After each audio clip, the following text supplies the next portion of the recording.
maaliif fuute yaa saree ani qoy oromoon tuna hammatee rafamoo oromootun tala kana naa dhungatamoo oromootu wajjin naa rafamoo oromootu immoo jireenya koo naa jiraata hin beektu waa'ee bultii namaa hin dubbatin waan borsitti dhufu hin jiru bultii jechuun waan safaaxaa wayitii miti bultii jechuun waan qoosaa wayitii bultii jechuun waan koomentiidhaan asirratti baxbaxee jedhanu miti bultii jechuun waan buujaleenii fi injiraan asirratti yaade hammaa madiquu miti meeshaa arabaa waliin caccabsuu miti duushii irratti ol naqaa ooluu miti distii gadi buusanii dhiqaa ooluu miti bultii jechuun akka qaba bakka qaba tartiiba qaba ulaagaalee qaba akka itti jiraatan qaba akka itti tolchan qaba akka itti bulchan qaba akka itti dubbatan qaba akka itti dhiisan qaba. Anamma waa'ee bultii kootii sana bultii ofii namni yoo humna isaatii ol ta'e malee hin diigusi hin jibbusi jaallateeti kan inni walitti dhufu.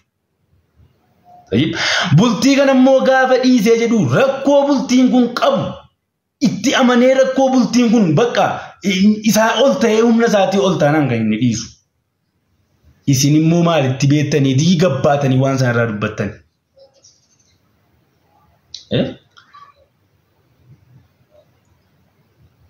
Etuma immoo bultiin kun amma bar bultiin kun kan diigu kan bultii namaa diigu irra guddaan isin warra miidiyaa kana wallaahi billaahi warra miidiyaa kanaa fi warra isinitti amanee jechuudha akka waan miidiyaan kun bu'aa wayii qabuutti ol baase asirratti haasaatudha wanni bultii diigu wanni bultii ijaarullee.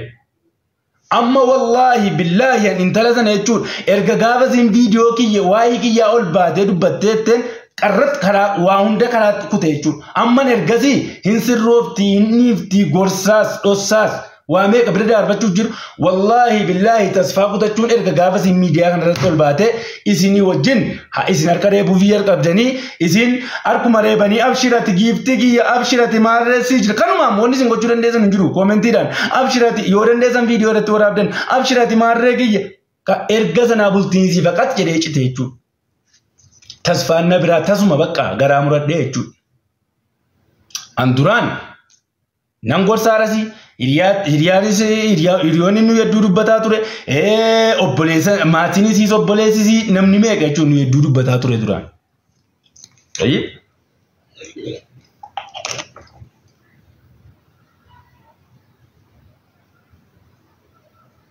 Abu hoolaa muxxayyaayoo haadha keetii isa keessaa gadi baate diqaala naatiin libdaash.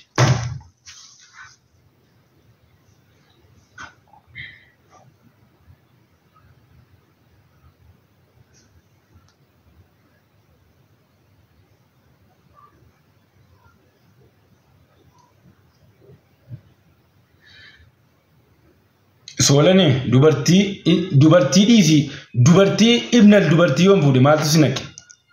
Xaayiriin ta'eetan fuudhe. Of fakkaadheetan isi fakkaadheetii miti. Diqaalaa hullaa. Maalti na beekta? Xaayirii waan ta'e beekta? Argaa kee na beekta malee. Awwaan hin godhu hojiidhaan agarsiisuun beeka malee akka keessanii koomentii namaa irratti barreeffamaan ibsuun beekuun. An nama koomentii namaas barreessuu miti nama koomentii keessanis dubbisuu miti isinuun beeku baran. Warruma koomentii an koomentii dhibba keessaa koomentii tokko waan gaarii wayiifaa yoon argan bakka godhee fi ilaalee dubbisa malee koomentii shafaafaa buujalee wannaa keessanii kun asirra yaadee wanna jettu kana an nama koomentii keessanuu isinii dubbisuu miti. An xaayiriin. Kabajaan beektanu wallaahi kabajaan beektanu namnamma kiyyaa nama kabajummoo hin jiru namnamma kiyyaa miidiyaa irratti ol bahee nama narrabsine hin jiru namnamma kiyyaa koomentii namaa ila deemee nama narrabsine hin jiru namnamma kiyyaa warra nama arrabsu tuffatus hin jiru.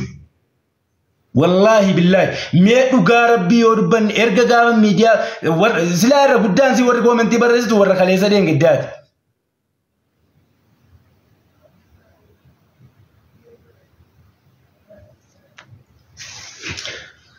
Warri durii kaasee beeku xaayirii guyyaa tokko nama arrabsa jedhee gabbee dubbatu. Jaaladhu ani hin beeku yoo akkatti nama arrabsanuun arrabayyuu hin beeku. Isa kanaafi walumaa galatti waa'ee kiyya keessaa baha hin beektanu. Miskiin akkana goote miskiin maarree jinni jettan baha keessaa miskiina taateef sikiina taatee maalti beektan miskiinummaan bifaan madaalama miskiinummaan uffataanii miskiinummaan soba sobanii iyyaniiti miskiinummaan dubbataniiti miti kan inni madaalamuun maalti beektan waa'ee miskiinummaa. Anaafisii wal beeka. Kan anaafisii bira darbe hiriyoota keenya warra nutti dhiyaatu nu beeka. Maatiitu nu beeka. Isin maalti beekta warri miidiyaa qamaacaa hullaam. Koomentii. Hooleeyyii naman ta'in waa'ee jireenya namaarraa dubbattu. Jireenya ofiin beektu. Paantii atuun qayyaratiin torbii geessan waa'ee surree namaa dubbattan. Kaalsii atuun hin qayyaratiin ji'a teessan waa'ee kophee namaa dubbattan. Ummata akkanaatis. Ummata paantii atuun qayyaratiin torbii taa'utu waa'ee surree namaa dubbata. Ummata kaalsii atuun hin qayyaratiin ji'a taa'utu waa'ee kophee namaa dubbata. Ummata akka garan qabne jechuudha. Maaluma qoyi banii maalisin banii maalirraa uumamtanii? Baniidhuma maalisin na ajaa'ibdu. Ummata eetuu paantii hin qayyaratin torbii taa'ee waa'ee surree namaarraa dubbatu banii maaliitisin. Ummata kaalsii osoo qayyarachuu dhiisii hin niqatin ji'a fayyaa taa'etu waa'ee kophee namaa dubbata. Kophee kana malee hin qabdu. Yoo namni kophee wal fakkaataa wayii yoo namni kophuma sana yoo adda adda ta'ee fi isa sana ta'ee hin beektan. Yoo namni kophee wayii wal fakkaataadhaan ka'ee waan tokko kophee kana malee hin qabdu. Namaaf bittanii ofiifuu dhiqattaniitu qayyarataa jirtanu. Kophee kanaa kana malee hin kaattu. Kopheen sun waan inni ta'e beektaa qoyi. Dirqama waan itti feetu kaachuu hin qabu. Dirqama waan itti feetu dubbachuu hin qabu. Dirqama waan itti feetu nyaachuu hin qabu. Dhuguu hin qabu. Ummata ofiifuu kaleessa dhufte jechuudha. Shaamaan hunda sirra yaatee waa'ee namaa haasofti. Waa'ee namaan beektu. Keessa namaan beektu. Qeensaan qabdee namaa laatti hidhaa caaluun. Waan namni ta'e hin beektanu argaa fuula namaatiin nama madaaltanii ilaalcha ija keessaniitiin nama madaaltanii ofii raaree keessa dhaabattanii horofa keessa dhaabattanii najasa keessa dhaabattanii bakka tortoraaf bakka xiraa ajaa'oo sakaa dhaabbattanii achitti nama waamina. Nu nama achitti isinii wajjin dhufee owwaatu miti. An nama isin koomentiidhaan rabsinaan dhufee koomentii irratti owwaatee deebisinii deebisuu miti. An nama waa'ee surree namaarraa haasa'u miti. An nama waa'ee caammaa namaarraa haasa'u miti. An nama waa'ee jakkeettaa namaarraa haasa'u miti. Waa'ee jakkeettaa namaatiif surree namaatiif shuraaba namaa dhiisaatii waa'ee paantii keessaniitii fi waa'ee moodesii keessaniitii waa'ee kaalsii keessanii dubbatadha. Ayi kabajaan beektanus walumaa galatti Oromoo la awwanni yeroo baay'ee warra koomentii kanaaf deebinneef wanni yeroo baay'ee nama na arrabsu dhufeen dubbanneen maaliifi miira keessa galeetanin naman jaalladhu walitti bu'aa jedheetan malee warra keessanii injiraan kanaan likkiin isin galcha. Arrabaanniisi haraamuun asirra yaatee wanni jettu kun ijaan na laaluudhaaf kaffaltii guddaa asii barbaachisa jechuudha. Warra balkaabaa aarsaa guddaa isin gaafachiisa. Ana ijaan arguudhaaf. Nan beektan warra na beeku na beeka. Ana tof beeka. Ani immoo isin akkasin na bartan iyyuu hin barbaaduan. Maaliif warri baalageen bartullee yoo itti wal bartellee bormoo dhatte nama biraa arrabsitee suma saalfachiifte jechuudha. Isa kanaaf an baalageedhaan wal baruu iyyuu hin barbaadu. Tayyib isin na baruun aarsaa guddaa isin gaafata. Maaliifi ani isinirraa fagoon jira waan ta'eef aarsaa guddaa isin gaafata. Na baruudhaafu dura nama taa'aa nama ta'uun immoo dura of ta'uudha.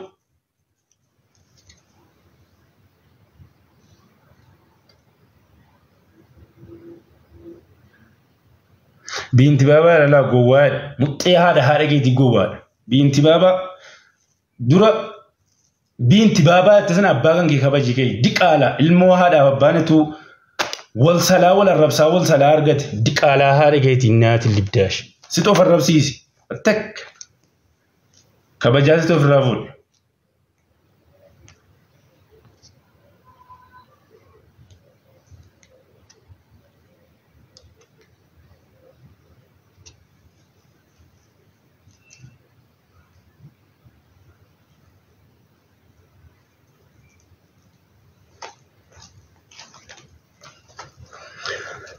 Akkasii baalagoonni taraa baalagootaa deema dhuftanii jalatti afaan hin banina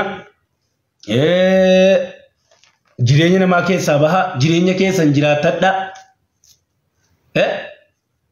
afaan bantanii koomentii intaay namaa barreessaan oolna yoo isinii danda'ame bakka gaarii oola bakka gorsaa oola bakka yaada babbareedaa oola bakka nama gurguddaa ila deemaa taati waan gaarii dhaggeeffataa oola waan gaarii barreessaa oola.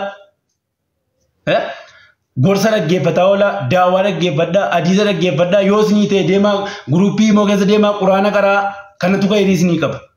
as dhuftanii waan hin beekneef waan beektanu asirratti laaqina keessatti ijoolleen keenya jimmaa argaan keessan intala muslimaa fakkaata uffannaan keessan intala muslimaa fakkaata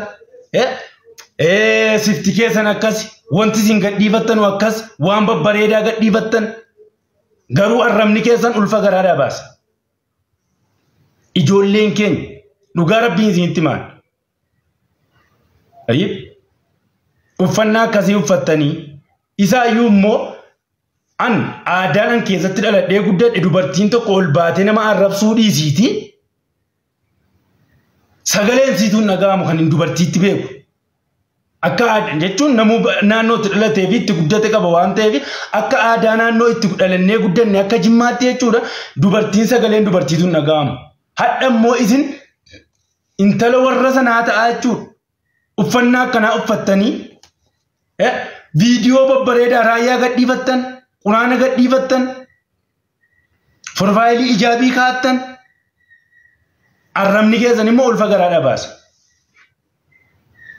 etuu immoo suuricha mataa qullaa kaa'attanii jechuudha uffannaan taane uffattanii etuu arraba keessan eeggattanii bareeda ture dhugaa rabbii wallaahi billaahi an ijoolleen koo ila ala amman talaza jimmitti jimmaa jedhu kana muxxee haadha keetiinatu sale diqaala naashin liddaash ila ijaabiin nuffatu laala koomentii ni barreessu laala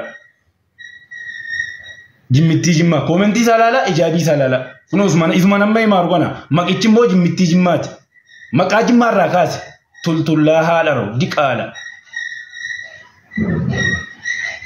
haraamuun kun hin dhaga'u isa kanaan kunoon dhaga'u ijaabii isaa laalaati arraba isaa laalaa isumatti mamaaru kanaan gurrin fuudhuun gurri duudhaadha ijaabiidhaan of cufee jira ijaabiitu yakkan hin dhageenye cufee jira harka dhibba keessaa harki 99 namni nama arrabsu ijoollee islaama fakkaattuudha uffannaan jira wanti herri gadhiifatan hojiin jira islaama fakkaatu wallaahi shamarran kiristaanaa yookaan amantaa biraa jechuun takkaa isiidhaan arrabsu argeen beekuun komentii irratti mee deemaati amma komentii viidiyoo aan waraabee jiru viidiyoo kiyyee jala laalaati yoo na sobsiiftan na sobsiisa yoo sobate deema na sobsiisa irra caalaan isaa immoo jimmaadha maarree jimmaa kaddamtuu diin jaallattuu diin islaam bakka Aishaa Kadiyyaa kana kunoosuma kana na jala kan guutu deemaati ilaala arraballee wanta rasu asuma jalattuu mee ilaala asuma jalattuu maaltu viidiyoo sin geessa asuma jalattuu jechuun inni komentiin taa'e namaa barreessu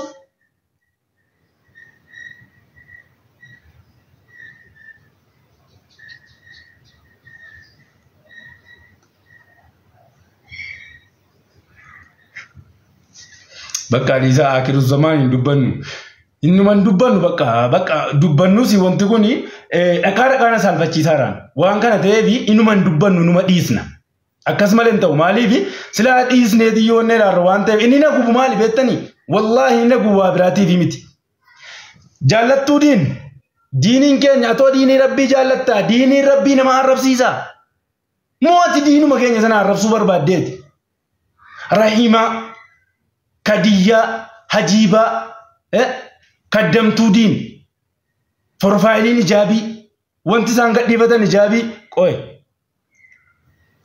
seenaa mucaa jimmaa muxxee ayyoo haadha keetiinatu sale diqaalaan naatiin liddaa gowwaan haadha keessa isii ati keessaa gadi baatise fiisii naa dhabuu shakilak isa kanaafu awwalumaa galatti wanni isin jedhu xaayir jireenya keessan hin jiraatu pilaanii mataa isaatii baafatee jiraatu qaba of ta'eeti kan inni jiraatu kan xaayir irraa dhimma qabdanu kottaati dhugumatti isin dhiiras ta'e dhalaa waan ta'eeti iyyuu ta'iti kottuuti yaadaan gaafadhu xaayir wanni kun akkam akkamii akkasii an nama daa'ima waggaa 5tu waan isin jettu dhaga'udha yoo isin dhuftee waan gaafatte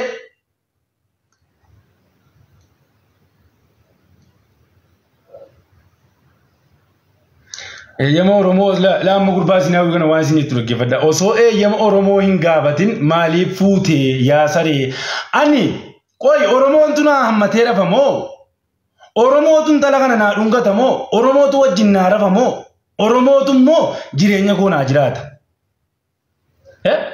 Isaayyuu kun Oromoo jedhamuu hin danda'u. Uummanni asirratti iyyuu kun Oromoo jechuun saba aadaa qabu, duudhaa qabu, akkatti guddate qaba, safuu qaba, abbaaf haadha akkatti guddisan qaba.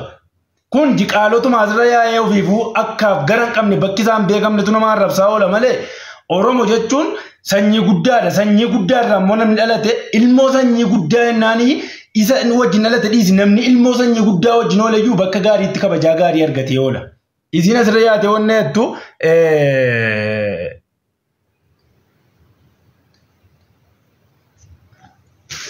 Oromoo miti. Isa kanaafuu an ishii gaafan fuudhu eeyyaman isin gaafadha. Gaafan hiikuu eeyyaman isin gaafadha. Gaafan surree bitadhus akkuma sana. Gaafan shuraaba bitadhus akkuma sana. Gaafan kaalsii jijjiirradhus paantii yoon jijjiirrachuu ta'es isinuman gaafadha jechuudha dhufee sirraa. Paantiin jijjiirrachuu deemaa hadaraa. Akkam wayyaa isiniin hin mari'adha. Yoo isin hin jijjiirratinii paantiin numti sirra jiru sun bareedaadha. Isuma uffadhuu yoo isin jettanii isuma uffachuudha jechuudha. Yoo immoo jijjiirradhuu paantii kan keememee nu garsiisii jettan immoo citaadhaa xuriidhaa yoon jedhe fidisiif laallaa jettan immoo naa jijjiiruudhaaf. Akkasiin kana bakka akkas malee hin ta'u. Maaliif isa kan warraa yoo akkas jennu ta'an isa kan uffannaa'oo, isa kan dibannaa'oo, isa kan haasaa'oo, isa kan deemsaa'oo, isa kan taa'umsaa'oo, isa kan ka'umsaa'oo. Baaqanii foon osoo yeroo